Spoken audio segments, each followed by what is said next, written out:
This is Where We Live. I'm Lucy Nalpathanchel. Coming up, we'll check in with the Connecticut linguist working to preserve and expand fluency of the Mohegan language. Stephanie Fielding is a member of the Mohegan Nation in Uncasville and the descendant of the last person to be fluent in the tribe's language, her great-great-aunt Fidelia Fielding. We'll also hear how a nonprofit in New York City is connecting with the city's diverse population of immigrants and refugee residents to preserve their native languages before they disappear due to assimilation. That's coming up later. But first, I wanted to give out our number. It's 860-275-7266. We want to hear from you because we wanted to first reflect on this weekend's events in Charlottesville, Virginia. After a white supremacist rally turned violent, killing one and injuring dozens, hundreds of Connecticut residents turned out for rallies on Sunday to show support for Charlottesville. It's supposed to be a great country, but there's a lot of hatred. No, I don't want to kill anybody, but still, I'm not going to stay home. I must go out and protest and do what I got to do to help the people out. We're middle-aged white people, and I think it's really important for our faces to be part of the crowd.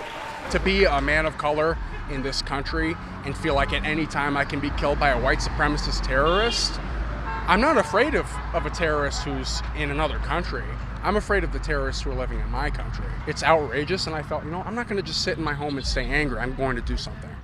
Those are voices from Connecticut rallies held Sunday in Willimantic and New Haven. We should say there were rallies held across the country after what transpired in Charlottesville over the weekend. We want to thank WNPR's Harriet Jones and Lori Mack for gathering those voices. Now, what emotions do you recall feeling as you took in the latest news stories and the social media posts about that rally of white supremacists in the town where the University of Virginia is located? Again, our number, 860-275-7266. How do we talk about the racial divisions in our country? These discussions keep coming up. Where do we go from here? Again, you can join the conversation, 860-275-7266. Email wherewelive@wnpr.org. Find us on Facebook and Twitter at Where We Live. I want to welcome into the studio David DeRoche, who's WNPR's education reporter, also a Virginia native. David, welcome to the show. Good morning, Lucy. Also on the phone with us, Dr. Kalila Brown-Dean, Associate Professor of Political Science at Quinnipiac University. Kalila, welcome back to the show. Thanks, Lucy. We invited both you and David to the show this morning because you're Virginia natives, and we wanted to learn more about your home state as well as Charlottesville, which we know catapulted in the news over the weekend because of this rally. Kalila, I understand you were just in Virginia recently. Your family traveled through Charlottesville on Saturday. Tell us about what you observed and what people should know about the city of Charlottesville, the town. Well, I grew up in Virginia, attended the University of Virginia, and I'm frequently back in that area. Lots of friends there, lots of students and colleagues. And I think what people who are not from the area do not realize is the importance of Charlottesville as a community not just as the home of the University of Virginia, but as a place that has had these long-standing tensions over issues of race and inclusion. This is the home of Thomas Jefferson, our great founding father, but it is also the home of Sally Hemings, an enslaved woman who had many children by Thomas Jefferson, and the legacies of that tension reach throughout the area. So for me to grow up in that area, to know those stories, but to also know that Charlottesville is a community that is trying to come to terms with that history and to not forget it, but to work through it. So for Charlottesville to be chosen for the site of this violence, it provoked fear for a lot of people, but it also was not surprising. David, what do you remember about Charlottesville, and where did you grow up?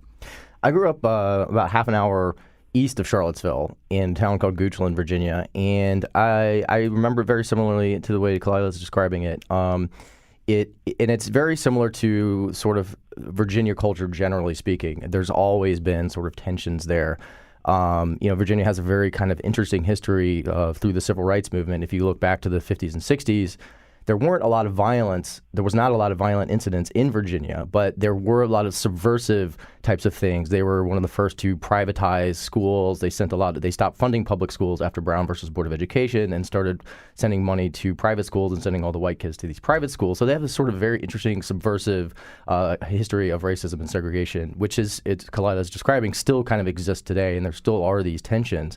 I think what happened was sort of a culmination of things that have been happening for several years now, where monuments have been coming down, the Confederate battle flag has been coming off of state capitol buildings, and sort of these rising tensions. I think a lot of Virginians would point to the incident on Saturday as being sort of caused by people coming from other states, into Virginia, just like the Ohio man who was arrested for driving into the crowd, killing one woman and injuring 19 others. And there probably is some truth to that, but that doesn't mean that Virginians are above the violence. But I think sort of it's definitely a culmination of sort of racial tensions that are happening around the country. Kalila, because you grew up in Virginia and you, again, went to school at the University of Virginia, for someone who hasn't lived in the South, can you explain these Confederate statues, why these statues, these symbols are still so powerful today? So I grew up in a place called Lynchburg, Virginia. So as you can imagine, I've heard every possible joke about growing up there. And what is important is Southerners love history and they love heritage and they love monuments. But we can't reduce it to that. So that when I hear people revere Robert E. Lee and I ask them, well, what do you know about Robert E. Lee? There's not much that they can say. The kids there are starting the first day of school. When I was in primary school, the state celebrated Lee Jackson King Day. So on the same day in January, we were supposed to honor Robert E. Lee, Stonewall Jackson, and Martin Luther King. And that lasted until about 5 years ago. So it was always this sort of independent streak of if the federal government, if the national climate is going to say we have to do these other things, we will never lose sight of that historical piece there. But what I also want your listeners to realize, Lucy, we have to reject the idea that this is just a Southern problem or that this is something unique to the University of Virginia or to the town of Charlottesville. When we accept that, we forget the sort of everyday pedestrian ways that racial tension is playing out in communities across the country, even here in the Northeast. That's Dr. Kalila Brown Dean, Associate Professor of Political Science at Quinnipiac University. In studio with us today on Where We Live, David DeRoche, WNPR's education reporter. Both David and Kalila are Virginia natives. We asked them to come in onto the show today to talk about what happened in Charlottesville and the larger question of where do we go from here as a country. What did you feel when you saw those images on your social media feed or when you tuned into the news? We want to hear from you today, 860-275-7266. Kalila, I wanted to go back to you because we were talking about the issue of what these symbols represent, but the larger question of what we still need to work on in this country, whether in Virginia or in Connecticut. We, after the murders in Charleston, of the women or the men and women in that church, the Confederate flag was removed off the state capitol. We didn't see the kind of uproar we saw with this debate here in Charlottesville about removing the Robert E. Lee statue. Calhoun College also as an example. So what is the better way to have these conversations where you don't have these extremist groups then glamming onto this as a way to get more attention to their cause? I think what's very clear now is that we are in a different moment than where we were when those innocent souls were killed in Charleston, South Carolina. And I say that because this was essentially a local decision. The citizens of the city of Charlottesville came together as a community and said, we want to change the name of a local park. It is now called Emancipation Park. We want to remove these statues or have a community-based conversation about the history that we know and where we want to go together. And then that city was seized by outsiders who said, no, that's not what you should do. And so we're in this political moment where we're having debates about states' rights, about local decisions, not wanting outsiders to dictate what our values should be. And that was really the powder keg that exploded in Charlottesville. So until we get to this point where we realize social media, the tone and tenor of conversations that we're having, the decline and dismissal of civil discourse, these things will continue. And again, as I said before, it won't just be in a place like Virginia. It won't just be in the South. There are already white nationalist terrorist organizations planning rallies at places like Texas A&M, in Boston, and in Stanford. And that will be the ongoing thing. How do you protect local autonomy while still understanding there's a national climate that produces these events? Kalila, how much blame, if at all, can be put on the doorstep of our President Donald Trump? That's something a lot of people have been tweeting and talking about over the weekend. Is it fair to simply blame the president for what happened over the weekend? I don't think so, and I know my opinion on this will be unpopular for a lot of people. White supremacy did not begin with the election or the political presence of Donald Trump, and it will not end once his term in office ends. This has been brewing in our country for decades, if not for centuries. However, we can't dismiss what it means when the leader of this country uses rhetoric that is inflammatory, that paints people of certain racial and ethnic groups as not being citizens, but as being enemies of our country. You cannot softball racism and white supremacy. You have to call it what it is and denounce it. So if our president has no problem calling out journalists like April Ryan as an enemy and as a threat, then you have to call people like Richard Spencer, white supremacists, and other sympathizers as what they are. And they are domestic terrorists that undermine the value and safety of our country. Yes, the president could do more, but I don't know really that many people that expected him to do more. They're not on all sides question here. It's only one side, and that's on the side of justice for the American people. David? I just want to lay some additional context to sort of the Virginia situation. So what has been happening at Emancipation Park and the renaming of Emancipation Park from Lee Park, which just happened in June, those conversations have been happening for about a year at this point. I know there was a committee set up to determine what they wanted to do. And I think a lot of those conversations were fairly moderate. I think people on either side were concerned about the history attached to the monument. Could we add some context to this monument? What could we do to actually flesh this thing out? And what's unfortunate is the nuances that were taking place in those conversations, which was much more, I think, civil before it erupted once the white nationalists got sort of attached to this cause. Has been overshadowed, which is unfortunate because there's so many different things that or opportunities that could have been taken advantage of, where they could have had these deeper conversations about race, about history, about what Robert E. Lee meant for the states, for the Confederacy, what actually he stood for. You know, he was anti-slavery, but he also thought that black people were subhuman. So, you know, there is a platform for a deeper conversation to be had about sort of history and the nature of monuments and how we can use monuments to teach different aspects of history, different perspectives.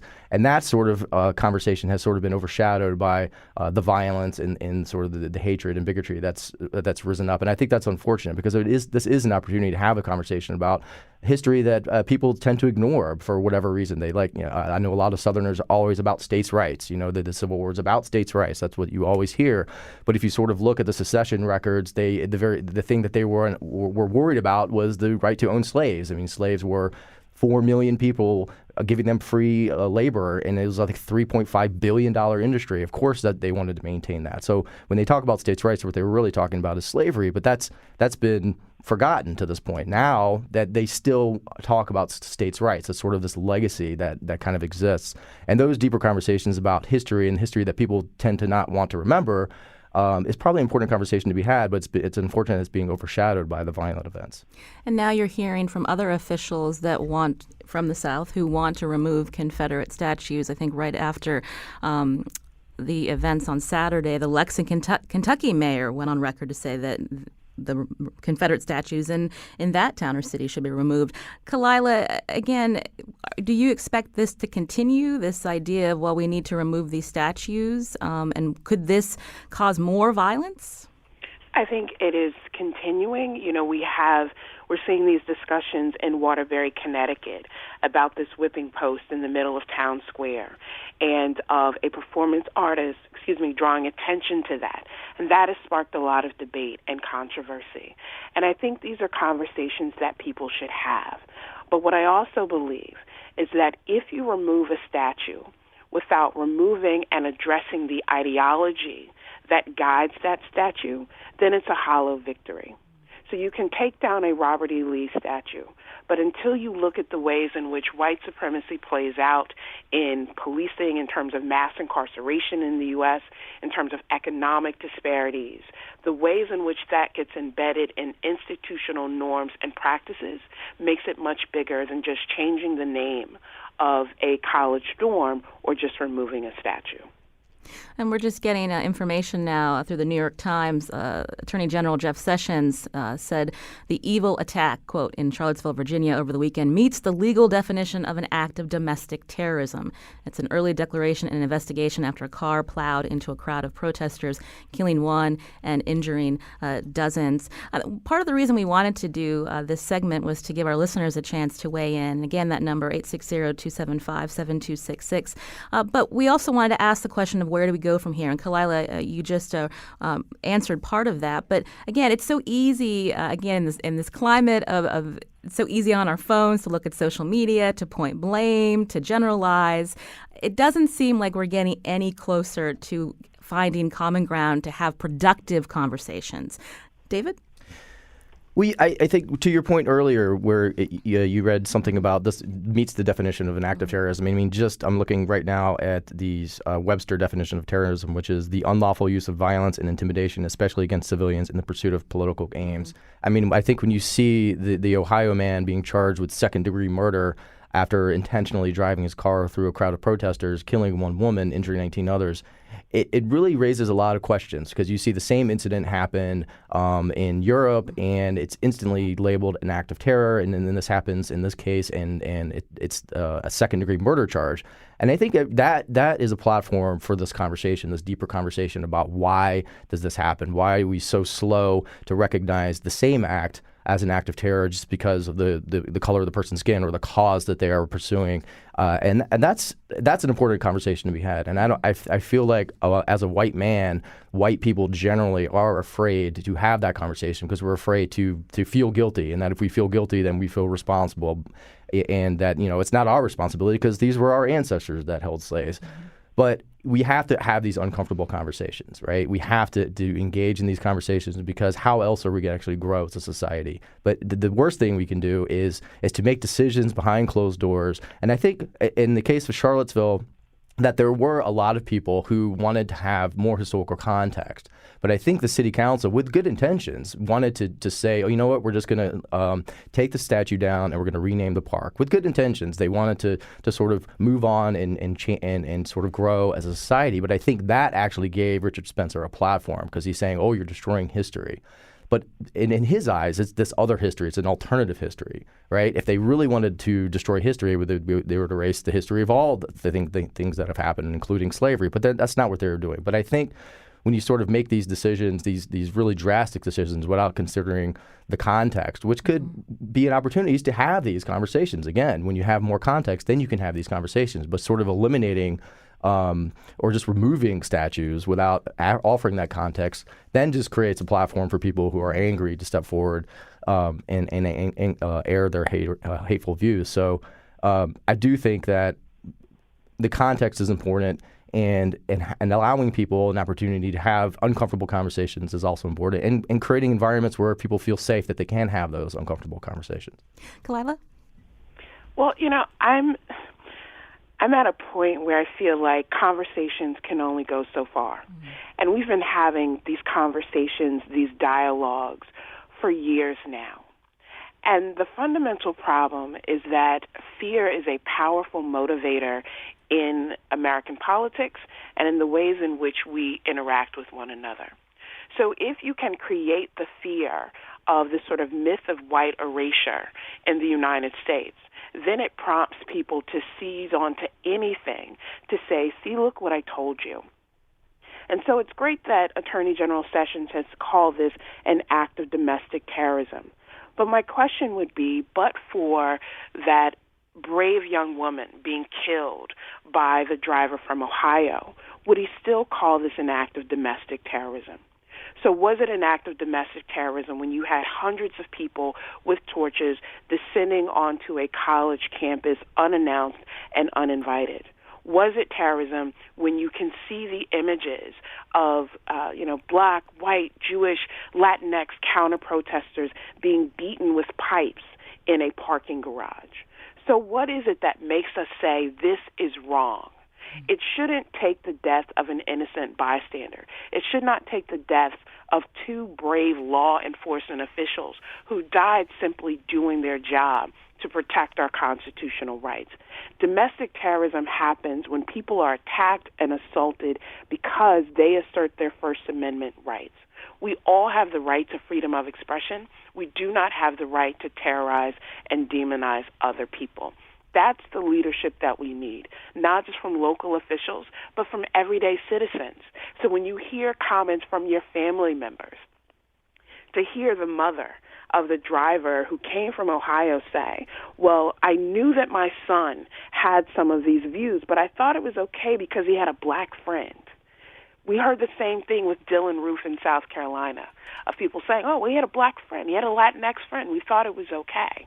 We know when these things are happening, we have to start having conversations not with people who don't look like us, but with people who look like us, who think like us, and who live where we do.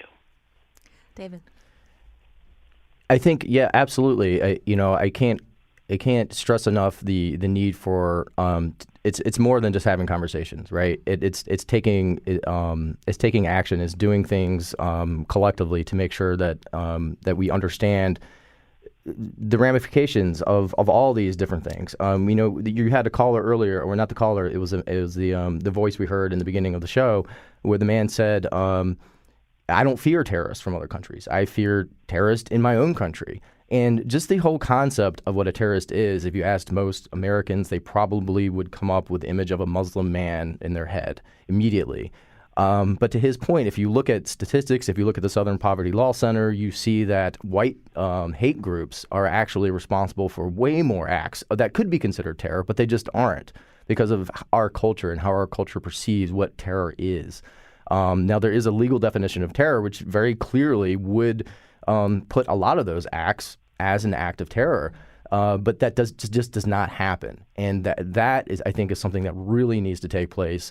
That needs to be worked out in the legislatures, in the courts, to figure out, okay, why do we do this? Why can we not see these other acts as acts of terror? Because they certainly are, and they certainly are more impactful. The voice we heard in the beginning of the show proves that the people who live in this country, are people of color, are more afraid of white supremacists than they are of somebody from another country.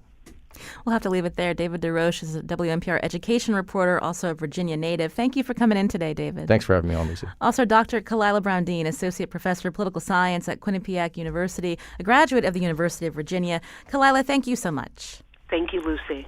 This is Where We Live. I'm Lucy Nalpathanchel. Coming up, we're going to shift focus and learn about efforts in Connecticut and around the globe to save certain languages from extinction. That's after the break.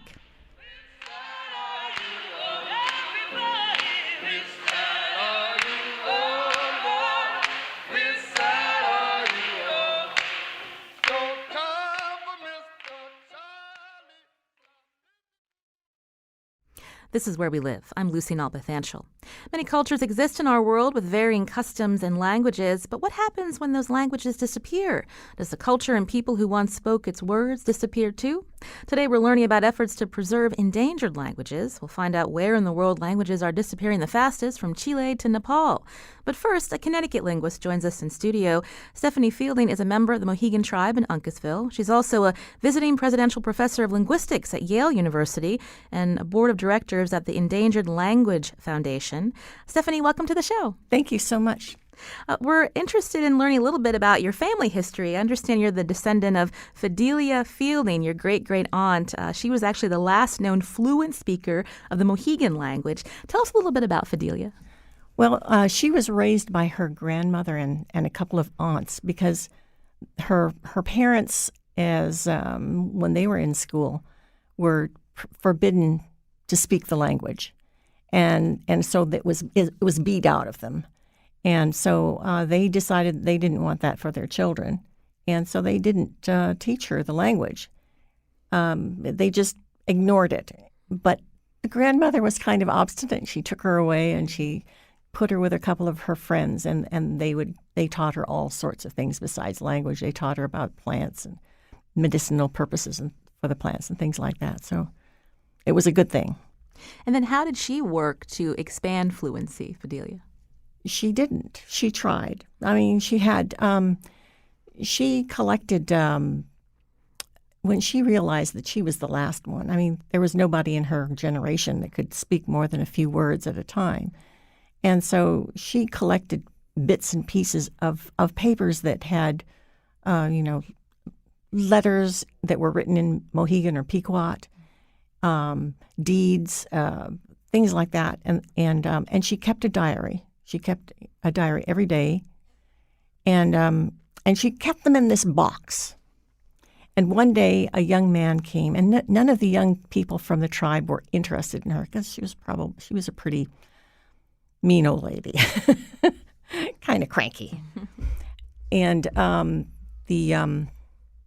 this young man comes in, and he wants to know about the language, and she's thrilled. And so they sit down and they talk for days, and she actually teaches him some of the language.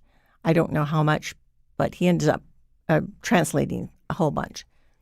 So anyhow, he was a student at Columbia University, and she, at the end of their time together, she gave him that box of papers. And he took it home with him and presented them to his professor. They went through it and picked out one or two things, and they decided to write something about that and get that published. And then the professor sent him off on another, excursion. And while he was away, the professor's house burned down. And all of Fidelia's papers were gone. So the only thing that was left that was from Fidelia were her last few diaries. And they were written when she was quite old and not talking to anybody. And I mean, not even in English. And so her language was going, and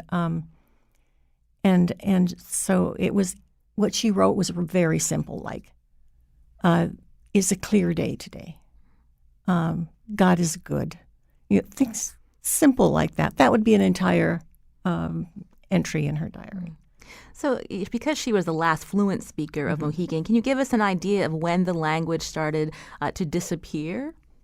As soon as she died. She died, well, actually before she died, because she was the only person that was speaking What year was this? She died in 1908. So it's been more than 100 years now since she passed away. And we've been working on it since when the tribe started getting a revenue stream through the casino. They made 3 goals. One was to have a elder housing obviously for the elders of the tribe. A second thing was to send anybody who wanted to go to college. And the third was to get the language restarted. And so they started working on all of these things. And unfortunately, there was some resistance about the language. So it's been up and down. People have been really full of it, and tried real hard. And when Lynn Malerba was appointed chief, she asked me if I could translate some prayers for her. And she does just a beautiful job. She reads them, and she's fills my heart with joy when I hear her read a prayer in Mohegan. Now, I believe we have a recording of a traditional Mohegan harvest prayer. Let's hear that. Wowi kantantawit. Katapatamayaman wachi ki. Katapatamayaman wachi sukayan. Katapatamayaman wachi kisasqu. Katapatamayaman wachi ki panamawonk. Katapatamayaman wachi wayontawonkanch quaks. Niyayo. And I believe that's you reciting It this is. traditional harvest prayer. Tell us what you're saying. The Katapatamayaman is we give you thanks, and so that's thanking God. And then each phrase after that is for the goodness that you bring to us and to the harvest that we have, and for this beautiful day. So. You mentioned your great-great-aunt, Fidelia Fielding, died in 1908. But when was the Mohegan language regularly spoken? If we're talking about... I would say a generation before, 2 generations before that. Mm-hmm. So it was her grandmother and her grandmother's peers that could still speak it regularly. So English became the predominant language of the Mohegan tribe. Yes. Let's talk about how you then got interested in the revitalization of this language. How far back do you want me to go? Because I wasn't raised in Mohegan. I was raised in Hawaii. My mother was Mohegan. My father was Hawaiian. And when I was growing up, the other language that was around was Hawaiian. I would sit on my grandmother's lap, and she would talk to her siblings on the telephone. And my father told me that his grandmother could only speak Hawaiian, and my father only spoke English. I mean, he knew lots of words, but he could only speak English. And so when they spoke to each other, he spoke to her in Hawaiian, and he'd speak to her in English, and she'd speak back in Hawaiian, and they could understand that. But it was not fluency, for either of them in the other's language. And then how did you connect with other tribes to help you with expanding your fluency of Mohegan? Well, other tribes approached me when we have a lot of intertribal socials and invite tribes from the area to come and join us to celebrate a strawberry festival or green corn festival, and the winter, and when they're there, there's usually a prayer and to start things off. And I said the prayer once, and someone came to me from the Unkachags and said, "I hear that you've been working on the language for a while." And I said, "Yes." And he said, "Would you come and teach us Mohegan?" And so I went over to Long Island, and we talked about it, and we ended up doing it. It turned out to be just too expensive in time and money to do a weekly class, so we did it online, and we had a video feed with Cisco. And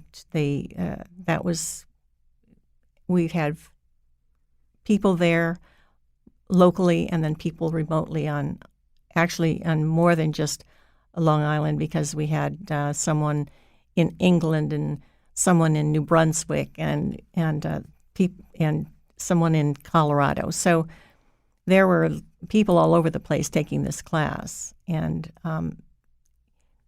made my heart feel good. This is Where We Live. In studio with us is Stephanie Fielding, a visiting professor of linguistics at Yale University, a descendant of the last fluent speaker of Mohegan. And she's involved in the resurrection of the Mohegan language today as we talk about endangered languages, not just in the United States, but across the globe. You mentioned earlier, Stephanie, that there were these 3 goals when the casino came about. One of them was to preserve more of the culture and the language, but there was some resistance. Why? It was work, and it was hard, and it wasn't what they were expecting. They were expecting that English was, or that Mohegan was just a different way of speaking English. And it's certainly a different way of communicating, but it's there's a different word for everything, except for skunk. The word for skunk in Mohegan is skunks, and that's where the word skunk came from, because they didn't have skunks in Britain. Now, when you look at tribal members today, some who may even work at the casino, do some of them speak it there? Well, nobody speaks it, but people do have some words that they have incorporated into their language, just as my father had words incorporated into his English.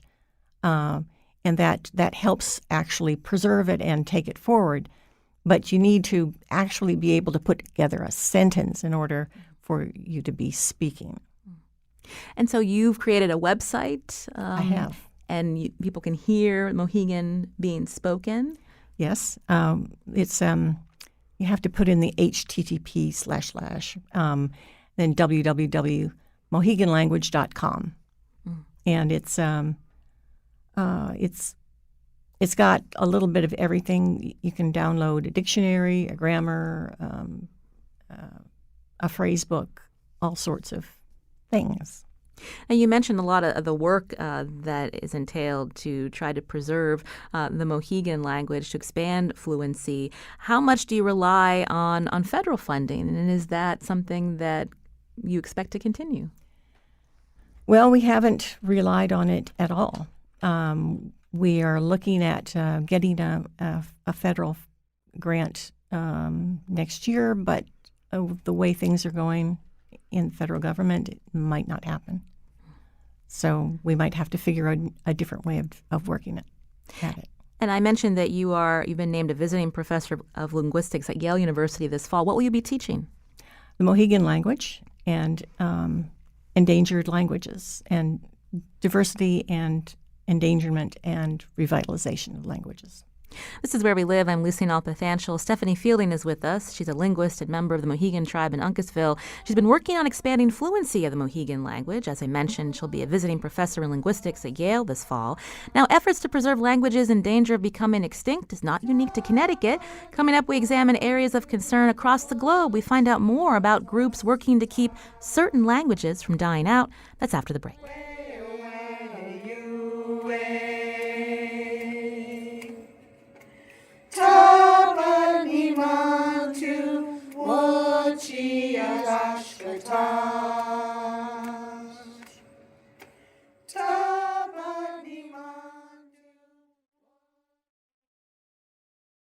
This is Where We Live. I'm Lucy Nalpathanchel. Coming up tomorrow, Hartford has long been known as the insurance capital of the world, but will that change after giants like Aetna announce its headquarters moving out of the state? On the next Where We Live, we examine the past and the future of insurance. That's tomorrow. Now in studio with me today, Stephanie Fielding, visiting presidential professor of linguistics at Yale University and board of directors at the Endangered Language Foundation, also a member of the Mohegan tribe.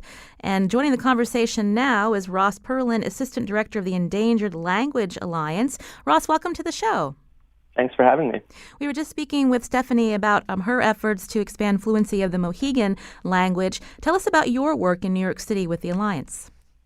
The Endangered Language Alliance is a nonprofit based in New York, and our mission is to document and to support endangered languages and minority languages both in New York City and beyond. So New York is, from what we know, the most multilingual place not only in the world, but maybe in the history of the world. There are something like 600 to 800 languages spoken just in the metropolitan area. That's about 10% of the world's total. And what we do is work with different communities that are interested in documenting, whether it's their music, their storytelling, their vocabulary, their grammar, or in some cases in doing some of the kind of work that Stephanie is doing, revitalizing languages or working with communities to maintain them. When you talk about preserving language, maintaining language, how do you do that? There's a variety of ways. I'm coming at it partly as a linguist and partly as an activist. From a linguistic point of view, the very first thing is to begin to document a language so that you sort of know what it is, and so can create teaching materials and media and potentially a writing system and the sorts of things which in kind of today's world really help a community to continue its language and get more kind of official status for its language. So that means creating a dictionary of a language. That means describing the grammar of a language, recording stories and transcribing and translating them, figuring out the sound system. So kind of sort of initial analytic work that linguists can really help with to sort of take the measure of a language so that then more materials can be created. Can you give us an idea specifically of a group of people you've worked with, collecting these oral histories? Over the last year and a half, we've been working with the Himalayan community in New York City, people from a kind of 5-country area, one of the world's great kind of linguistic hotspots, something like a fifth of the world's languages spoken in places like northern Nepal, Tibet, parts of China, Bhutan, northern India. And recently, in the last few decades, a community has formed in New York, which is almost kind of a microcosm of the diversity of the Himalayas. So dozens of languages spoken, especially in Queens and to some extent Brooklyn.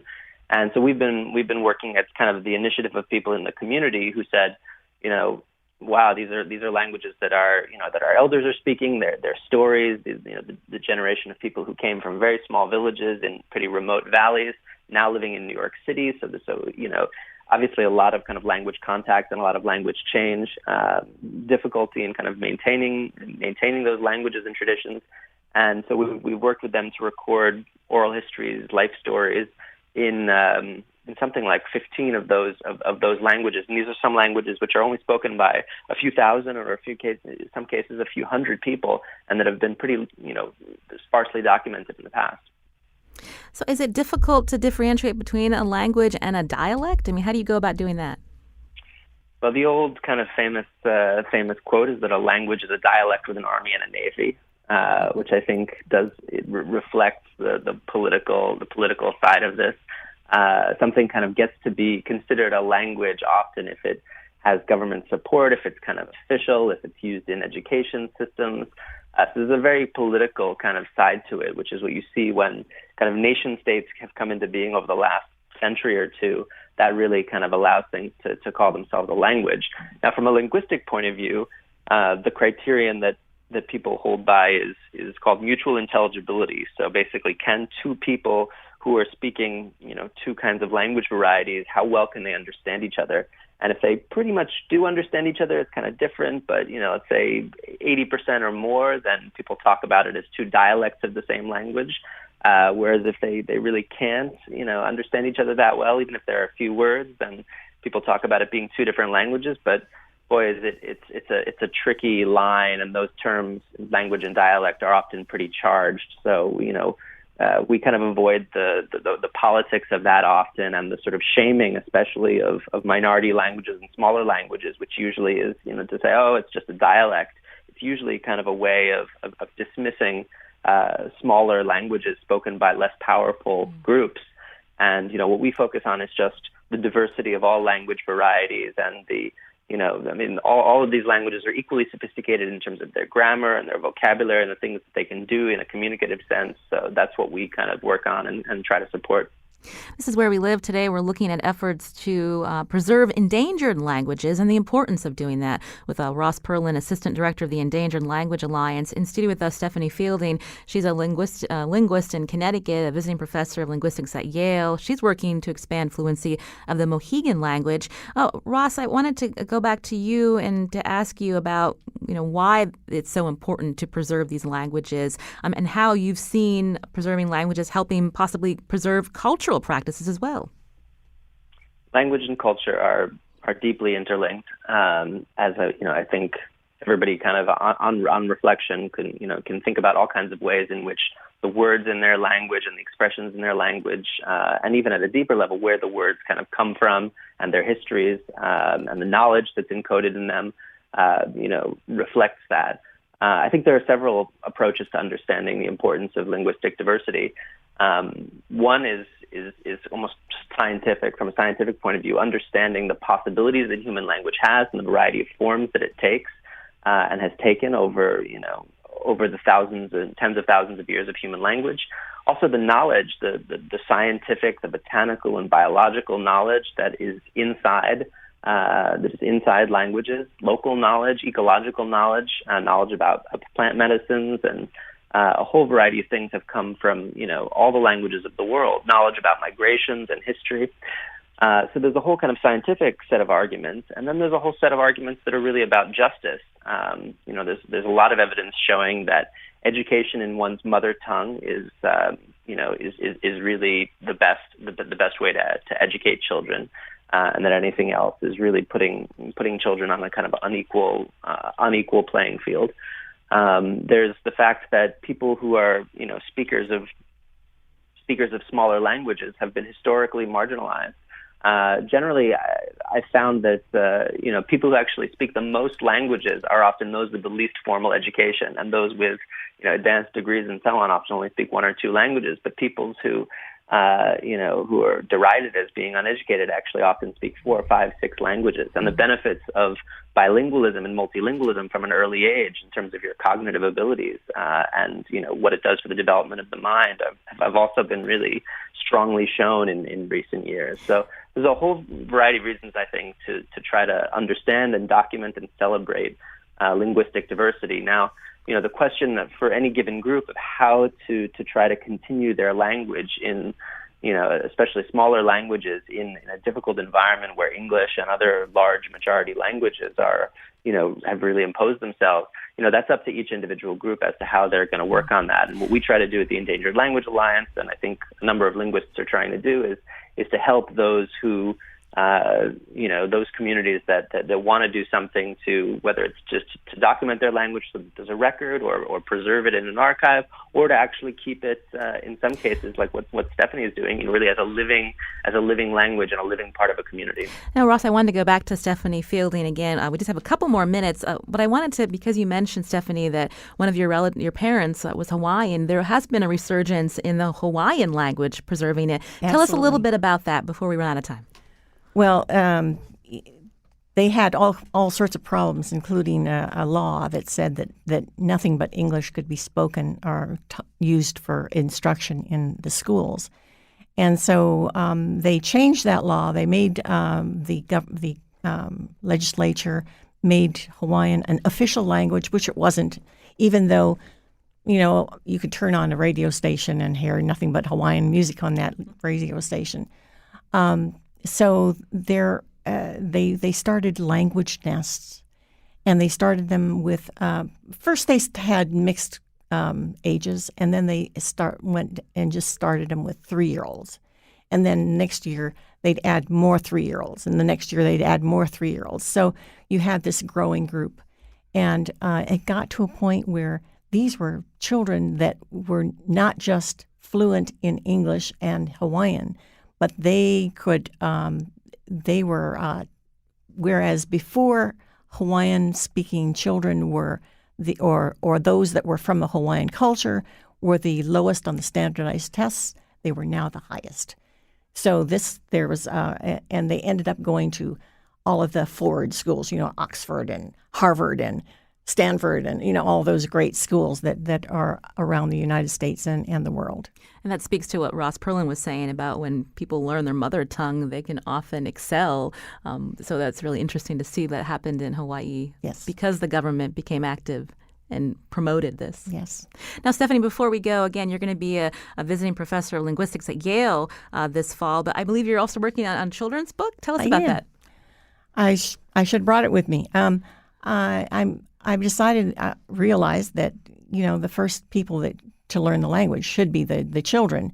And so I have, I'm working first on the counting book, so 1, 2, 3, 4, 5, and all indigenous animals and lovely pictures. And then we have pictures or stories that include prepositions and family members and things like that. Well, we'll look forward to when those books are published. Again, thank you, Stephanie Fielding, who is a Connecticut resident, will be teaching at Yale linguistics and is working on expanding the fluency of the Mohegan language. Thank you, Stephanie. My pleasure. Also, thanks to Ross Perlin, Assistant Director of the Endangered Language Alliance, and to producers Tim Cohn and Lydia Brown. I'm Lucy Nalpathanchel. Thanks for listening.